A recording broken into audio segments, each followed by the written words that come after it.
भारतीय न्यूज, सीधा, सटीक और निष्पक्ष।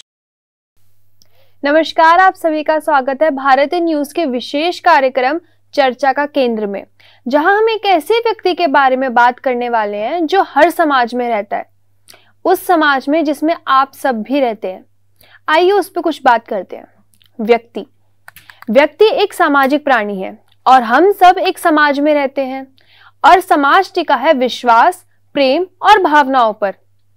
जब विश्वास के साथ घात होने लगे, प्रेम और भावनाओं को बड़ी भयानकता के साथ मिटा दिया जाए, तो क्या आप ऐसे समाज में रहने की कल्पना कर सकते हैं जिसमें प्यार, विश्वास, भावनाओं की जगह हैवानियत ले ले?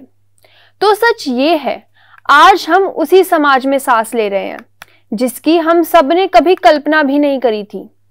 प्रेम और भावनाओं का दूसरा नाम है नारी, और आज हम उसी नारी के मान सम्मान से जुड़ी एक भयानक अपराध, बलात्कार यानी रेप के बारे में खुल के बात करेंगे। ये एक ऐसा मुद्दा है जो अक्सर हमें चुभता है, लेकिन इसके बारे में बात करना केवल बातों और कैंडललाइट मार्च तक, या यूं कहें न्यूज़पेपर की 4 दिन की हेडलाइन तक ही सीमित रह गया है। आज के समाज में रेप एक घिनौना अपराध है जो किसी व्यक्ति के शारीरिक को ही नहीं बल्कि मानसिक आत्मा को भी तोड़ देता है। इस विषय को समझना, इसके कानून को जानना और इससे जुड़े सामाजिक पहलुओं पर चर्चा करना हम सबके लिए जरूरी है। तो आज हम समझेंगे कि रेप के खिलाफ भारत के संविधान क्या कहता है, कौन सा कानून है जो इस अपराध से हमारे समाज को खोखला होने से बचा सकता है, और समाज में हम सबकी क्या जिम्मेदारी बनती है।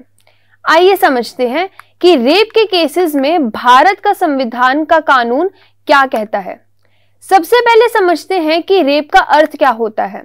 रेप यानी बलात्कार एक ऐसा जुर्म है जिसमें किसी व्यक्ति के साथ उसकी मर्जी के बिना, या यूं कहें कि जबरदस्ती शारीरिक संबंध बनाए जाते हैं।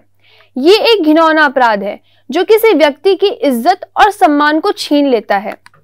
Indian penal code IPC section 375, IPC की धारा 375 रेप को परिभाषित करती है। इस धारा के मुताबिक अगर कोई व्यक्ति किसी औरत के साथ या उसकी मर्जी के बिना या धमकी देकर या उसकी सहमति के बिना शारीरिक संबंध बनाता है तो इसे रेप कहा जाता है। यहाँ पर एक इंपॉर्टेंट बात है कि 2013 के क्रिमिनल लॉ अमेंडमेंट एक्ट के बाद इस डेफिनेशन में काफी सारे अपडेट किए गए हैं, जैसे कि कंसेंट का कॉन्सेप्ट और मैरिटल रेप की चर्चा की गई है। आईपीसी सेक्शन 376 धारा 376 रेप के लिए पनिशमेंट की डिस्क्राइब करती है। इसके तहत अगर कोई व्यक्ति रेप का दोषी पाया जाता है तो उसे मिनिमम 10 साल की सजा हो सकती है, जो उम्र कैद तक भी हो सकती है। अगर विक्टिम एक बच्ची है जो 12 साल से कम उम्र की है तो सजा और भी कठोर हो जाती है। ये सजा मौत तक भी हो सकती है। क्रिमिनल लॉ अमेंडमेंट एक्ट 2013 दिसंबर 2012 के निर्भया केस के बाद क्रिमिनल लॉ में कुछ इंपॉर्टेंट सुधार किए गए हैं। इस अमेंडमेंट के तहत रेप की डेफिनेशन को और व्यापक बनाया गया है, जैसे डिजिटल रेप भी इसमें शामिल किए गए हैं। इस एक्ट में कंसेंट की डेफिनेशन भी क्लियरिफाई की गई है। अगर कोई औरत ना कह देती है तो इसका मतलब है उसने सहमति नहीं दी है।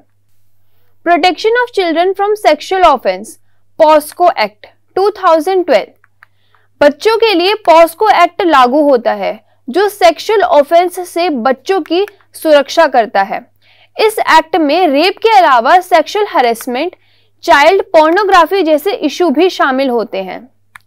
यदि कोई व्यक्ति किसी बच्चे के साथ रेप करता है तो उसे पॉस्को एक्ट के तहत कठोर सजा मिलती है, जो ज्यादा से ज्यादा उम्र कैद तक की हो सकती है। सुप्रीम कोर्ट ने अपनी कई जजमेंट में यह स्पष्ट किया है कि रेप विक्टिम्स का मेडिकल एग्जामिनेशन बिना उनकी सहमति के नहीं किया जा सकता। मेडिकल एविडेंस रेप केसेस में काफी इंपॉर्टेंट होते हैं, लेकिन इसके लिए विक्टिम की सहमति लेना जरूरी है। एफआईआर दर्ज करना भी जरूरी होता है। नए कानून के तहत अगर कोई पुलिस ऑफिसर रेप के केसेस में एफआईआर दर्ज करने से मना कर देता है तो उस पुलिस ऑफिसर के ऊपर भी एक्शंस लिए जा सकते हैं। ये तो बात हुई रेप केसेस की, जिनके बारे में अब समाज में खुलकर बात होने लगी है।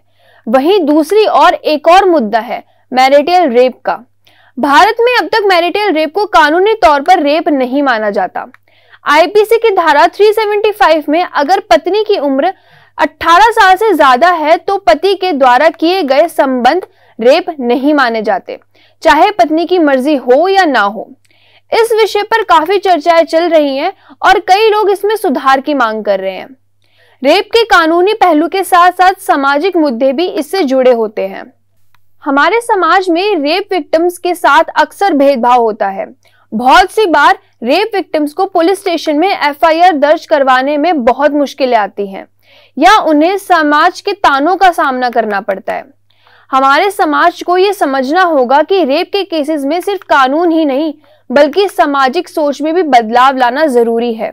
हम सबको मिलकर ऐसा माहौल बनाना होगा जहां रेप विक्टिम्स को सुरक्षा और सम्मान मिल सके।